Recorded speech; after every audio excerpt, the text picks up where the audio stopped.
Hi all, അസ്സലാമലൈക്കും. ഇന്ന് ഞാനൊരു ചെറിയൊരു റെസിപ്പി ആയിട്ടാണ് വന്നിട്ടുള്ളത്. നിങ്ങൾക്ക് എല്ലാവർക്കും അറിയുണ്ടാവും, അരിയുണ്ടൻ്റെ റെസിപ്പിയാണ്. അപ്പോൾ ആദ്യമായിട്ട് ആരെങ്കിലും എൻ്റെ ഈ ചാനൽ കാണുകയാണെങ്കിൽ ഒന്ന് സബ്സ്ക്രൈബ് ചെയ്യുക, വീഡിയോ ഇഷ്ടപ്പെട്ടാൽ ലൈക്ക് ചെയ്യുക, ഷെയർ ചെയ്യുക, കമൻറ്റ് ചെയ്യുക. ഞാൻ ഇവിടെ കുറച്ച് അരി എടുത്ത് വെച്ചിട്ടുണ്ട്, അതുപോലെ ഒരു മുറി തേങ്ങ, പിന്നെ ഒരു സ്മെല്ലിന് വേണ്ടിയിട്ട് ഒരു ടേബിൾ സ്പൂണ് പഞ്ചസാരയും അതിലോട്ട് 5 ഏലക്കായ ഇട്ടിട്ട് നല്ലോണം പൊടിച്ചെടുത്തതാണ്. പിന്നെ മധുരത്തിനനുസരിച്ചിട്ടുള്ള ശർക്കര പാനി ഞാൻ ആദ്യം തയ്യാറാക്കി വെച്ചതാണ്. ഇത് അവരുടെ മധുരത്തിനനുസരിച്ചിട്ട് ചേർത്ത് കൊടുക്കുക. ഫസ്റ്റ് നമുക്ക് ഈ അരി ഒന്ന് വറുത്തെടുക്കണം.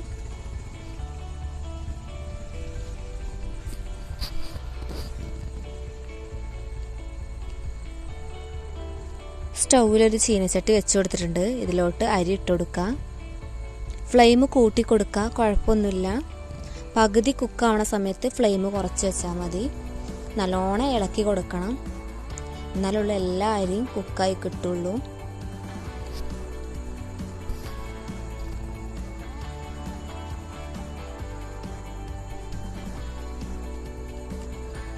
ഹൈ ഫ്ലെയിമിൽ വെച്ചിട്ട് തന്നെ കുക്ക് ചെയ്തെടുക്കുക.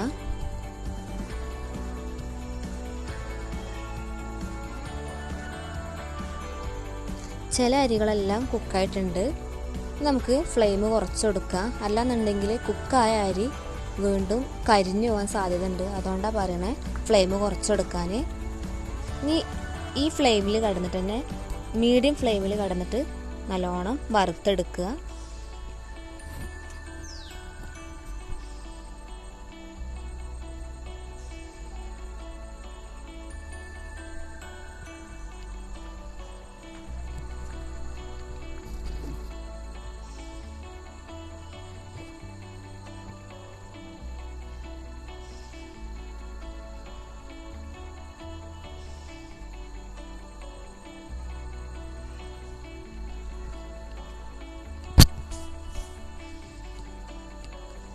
അപ്പോൾ നമ്മുടെ അരിയെല്ലാം വറന്ന് കിട്ടിയിട്ടുണ്ട്. എല്ലാ അരിയും കുക്കായി കിട്ടിയിട്ടുണ്ട്. ഇനി ഫ്ലെയിം ഓഫ് ചെയ്യാം.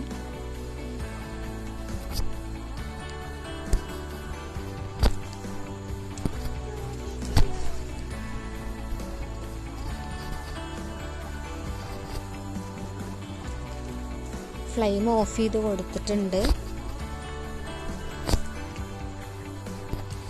ചൂടാറാൻ വേണ്ടിയിട്ട് ഒരു പരന്ന പാത്രത്തിലോട്ട് ഇട്ട് കൊടുക്കുക. പരന്ന പാത്രത്തിൽ ഇട്ട് കൊടുത്താൽ പെട്ടെന്ന് ചൂടാറി കിട്ടും. ചൂടാറിയതിന് ശേഷം മിക്സിൻ്റെ ജാറിൽ ഇട്ട് കൊടുത്തിട്ട് നല്ലോണം പൊടിച്ചെടുക്കണം.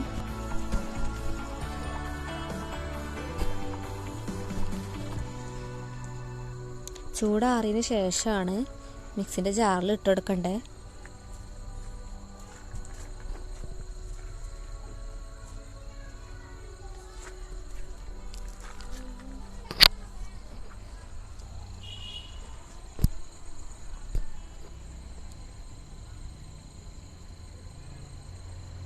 നല്ലോണം ചൂടാറിയിട്ടുണ്ട്.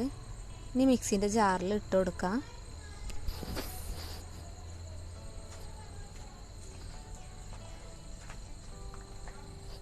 ഞാനിവിടെ കുറേശ്ശെ ഇട്ടിട്ടാണ് പൊടിച്ചെടുക്കുന്നത്.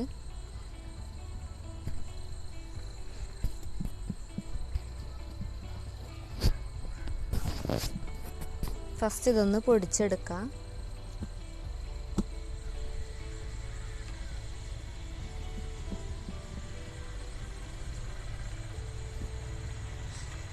പൊടിഞ്ഞൊന്ന് നോക്കാം. കുറച്ചുകൂടെ ഒന്ന് പൊടിയാനുണ്ട്, ഒന്നുകൂടെ ഒന്ന് പൊടിച്ചെടുക്കാം.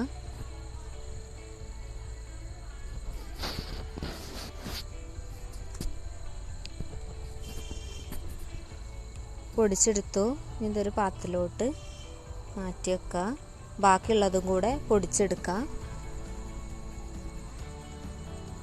നല്ലോണം പൊടിഞ്ഞു കിട്ടിയിട്ടുണ്ട്. കുറച്ച് തരി ഉണ്ട്, അത് കുഴപ്പമില്ല. അരിയുണ്ടൊക്കെ പിന്നെ അങ്ങനെയൊക്കെ ഉണ്ടാവുമല്ലോ അല്ലേ. ബാക്കിയുള്ളതും കൂടെ പൊടിച്ചെടുക്കുക.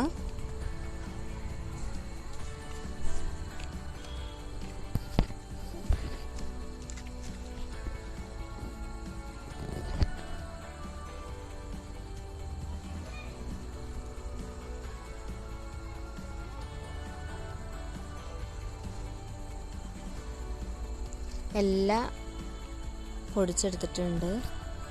ഇത് വേറൊരു ചെമ്പട്ടിയിൽ ഇട്ട് കൊടുക്കുക, ചെറിയൊരു ചെമ്പട്ടിയിൽ ഇട്ട് കൊടുക്കുക. ചിലയിടത്ത് ചരുവെന്ന് പറയും. അങ്ങനെ ഇട്ട് കൊടുത്തു. ഇനി ഇതിലോട്ട് നമ്മൾ എടുത്ത് വെച്ച പഞ്ചസാരയും ഏലക്കായും പൊടിച്ചതുണ്ടല്ലോ അത് ചേർത്ത് കൊടുക്കുക. പിന്നെ തേങ്ങ ചേർത്ത് കൊടുക്കുക. തേങ്ങ ഇട്ട് കൊടുത്തതിന് ശേഷം ശർക്കരപ്പാനി നമ്മൾ ഉണ്ടാക്കി വെച്ചിട്ടുണ്ടല്ലോ അത് ആവശ്യത്തിന് ഒഴിച്ചു കൊടുക്കുക. പിന്നെ അതുപോലെ ഈ സമയത്ത് അണ്ടിപ്പരിപ്പ് മുന്തിരി അതുണ്ടെന്നുണ്ടെങ്കിൽ ഒന്ന് നെയ്യിൽ വറുത്തിട്ട് ഇതിലോട്ട് ചേർത്ത് കൊടുത്താൽ ഒരു ടേസ്റ്റ് ഉണ്ടാവും. ശർക്കരപ്പാനി ആവശ്യത്തിന് ചേർത്ത് കൊടുത്താൽ മതി. കൈ വെച്ചിട്ട് ഒന്ന് കുഴച്ചെടുക്കുക.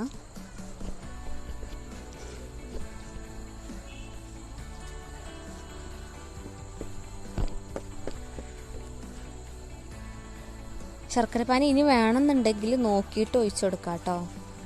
ഞാൻ കുറച്ചുകൂടെ ഒഴിച്ചു കൊടുക്കുന്നുണ്ട്. ഇതുപോലെ നല്ലോണം കുഴച്ചെടുത്തിട്ടുണ്ട്. ഒരു ബൗൾ രൂപത്തിലാക്കാൻ പറ്റുന്നുണ്ട് എന്നുണ്ടെങ്കിൽ പിന്നെ ശർക്കരപ്പാനി ഒഴിച്ചു കൊടുക്കേണ്ട ആവശ്യമില്ല. ഇതെല്ലാം ബൗളാക്കിയിട്ട് കാണിച്ചു തരാം. എല്ലാം ബൗളാക്കിയിട്ടുണ്ട്. അപ്പോൾ നമ്മുടെ അരിയുണ്ട ഇവിടെ റെഡി ആയിട്ടുണ്ട്. നിങ്ങളെല്ലാവരും ട്രൈ ചെയ്യുക. നെക്സ്റ്റ് വീഡിയോ വരുന്നത് വരേക്കും ടേക്ക് കെയർ. Bye bye.